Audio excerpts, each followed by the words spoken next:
अभी आपको अहम खबर से आगाह करेंगे। इस्लामाबाद हाई कोर्ट के सीनियर सहाफी सैयद आमिर जलाली पर कातिलाना हमला हुआ है। लाहौर से खबर शामिल कर रहे हैं अजीम चौधरी की रिपोर्ट के मुताबिक हमले से सैयद आमिर जलाली शदीद जख्मी हुए हैं। वाक़े के खिलाफ सहाफी हलकों का एहतजाज। IG इस्लामाबाद से फौरी मुल्जिमान की गिरफ्तारी का मुतालबा।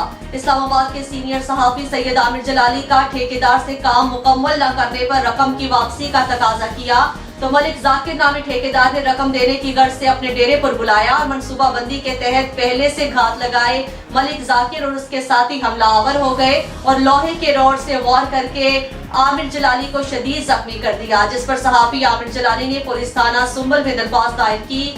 SHO सुंबल इश्तियाक शाह ने फौरी तौर पर मुल्जिमान के खिलाफ FIR दर्ज करते हुए नामजद मुल्जिमान की गिरफ्तारी के लिए investigation officer sub inspector Mohammad bin Yamin Gohar को टास्क दिया, जिन्होंने मुल्जिम की तलाश में छापे मारने शुरू कर दी है।